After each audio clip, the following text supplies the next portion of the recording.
Joe. He'll walk you through the concepts on the go. If there's any advice you've got, see the show. Cowboy Joe. Cowboy Joe.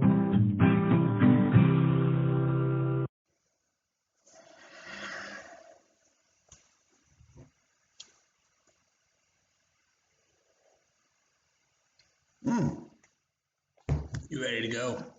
Cowboy Joe here. This is a recapitulation of section 1.30 on graphing data.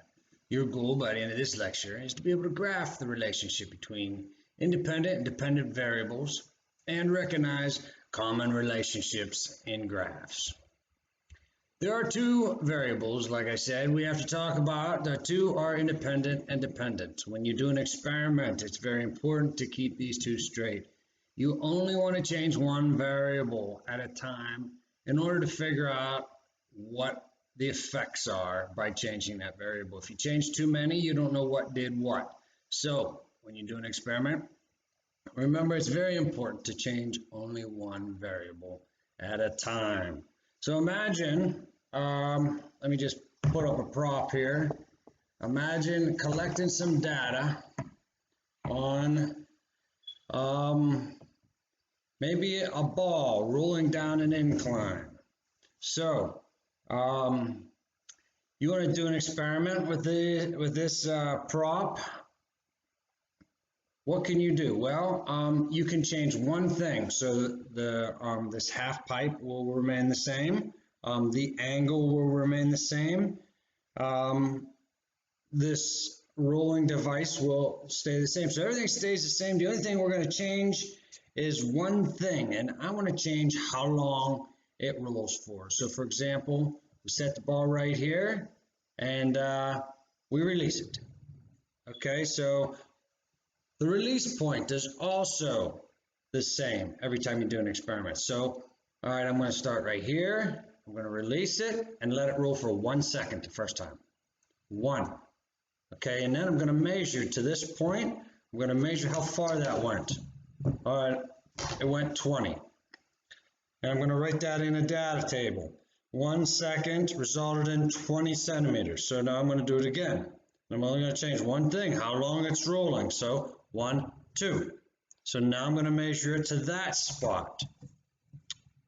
40. And then I'm going to let it roll for 3. 1, 2, 3.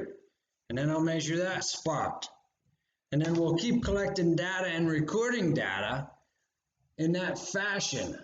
The thing that changed as a result of me changing how long it rolled was how far it rolled. So those are the two variables that we have to consider when we're doing an experiment. The independent variable is the one that is changed or manipulated. What did we change? We changed the time that the ball rolls down the half pipe. That would be the independent variable. What responded in a change was how far it rolled. That would be the dependent variable. So once you collect your data table, you create a graph and you plot those points on the graph. So each one of the points was a data that was collected. Now this is for a different experiment. This is the length of a spring and masses. You have a spring that looks like it's 13.7 centimeters long, and then you put a 5-gram mass on it. It becomes 14.1. So 14.1 is plotted just like your x, y graph. Now in physics, you'll be collecting data like what we just did, and you'll be creating an XY data table. And then from that XY data table, you'll create a graph. Now in this section, you got to figure out 3 different types of graphs. We have 3 different types we're going to throw at you in physics. And the first one is called a linear relationship. A linear relationship is data that appears to be in a straight line. Now notice the dots aren't all on the line exactly. We don't connect the dots in physics. We want to find a trend line. So look for the trend line that goes straight through all the dots.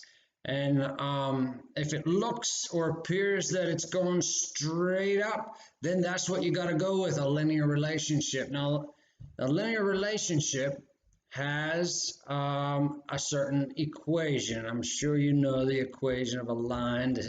Y-intercept form would be y equals mx plus b. Now with y equals mx plus b, that is a general equation. That is the general equation for all linear relationships.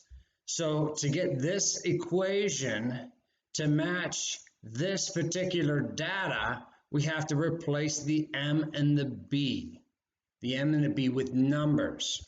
Now the m represents the slope. The slope is rise over run. So if you drew a vertical line and a horizontal line, they'll intersect somewhere on this line and it'll create a triangle. Doesn't matter where or how you do this. I kind of look for the crosshairs. You see the grid lines I call crosshairs.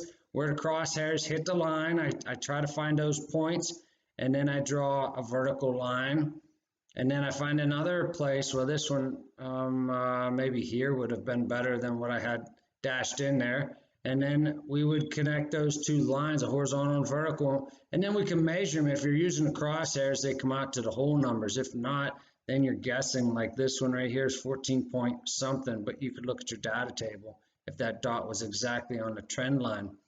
But you measure this distance, the vertical distance on your triangle with the vertical scale. You measure the horizontal distance on the horizontal scale. The vertical is called the rise and the horizontal is called the run, and you divide them. And you get the slope that goes in place of the m. And the b is actually where it crosses the y-axis. So now we have another type. If you collected data and it like curves upward. Now this one curves up perfectly. Notice all the dots are exactly on a line. That's not always going to happen. This one is about a distance a ball is falling versus time. So if you let the ball fall in the air, this is one of these kind of experiments. So you let it fall in 0.4 seconds. It fell this far, which looks like about, well, if that's 4, then 2, and then 1. So it fell 1 meter. And if we left it fall for a little longer, it would go a longer distance. So that's the data that's collected here. But this data is going to curve upward. And that kind of curving upward shape is called a parabola. That parabola will result in a quadratic relationship. And it has its own special equation. It's a little longer than the last one. It's like an extension. You can still see y equals mx plus b here, but it has this ax squared, this quadratic feature in the equation. And in order to solve this kind of relationship, you're going to have 3 different data points and sub those 3 different data points in for the x's and the y's, and then you can solve for the a, b, and c. Another relationship could be curving downward. As one variable gets bigger, like resistance here, the more resistance, the less current goes through. So if we have 30 ohms of resistance, we only have a little bit of current under 5. But if we have like 5 ohms of resistance, we got a lot of current to go through.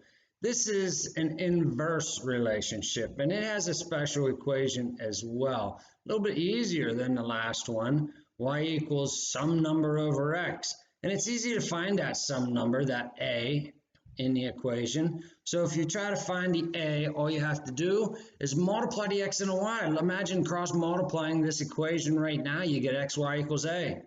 xy is really referring to the points that are on the line. So if you look for an x, which is the horizontal displacement from the origin, and a y, like this one, is a 5 and 24. 5 times 24, that's 120.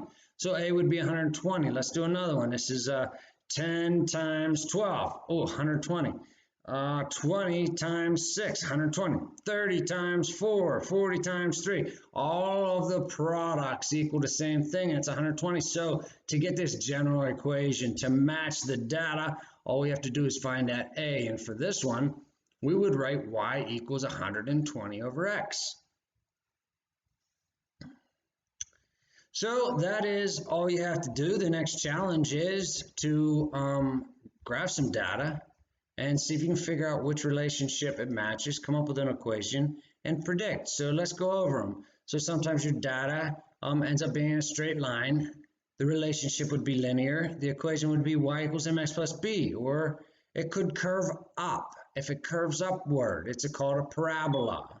And the relationship is a quadratic, which gives us the equation y equals ax squared plus bx plus c. And then finally, the last choice you're going to have is a hyperbola where it curves down, and this is an inverse relationship, which gives us the equation y equals a over x. So now I have the big question for you.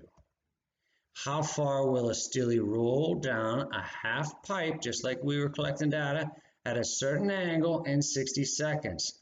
So this is a challenge you could try to figure out, but what you have to do is set yourself up with a ramp and just let that steely roll. Time it. 1 second, how far to go. 2 seconds, how far to go. 3 seconds, how far to go. Write that data down, graph the points, come up with the relationship, then the equation, and good luck. So that is it. You're done with Chapter 1 material. Cowboy Joe, Cowboy Joe.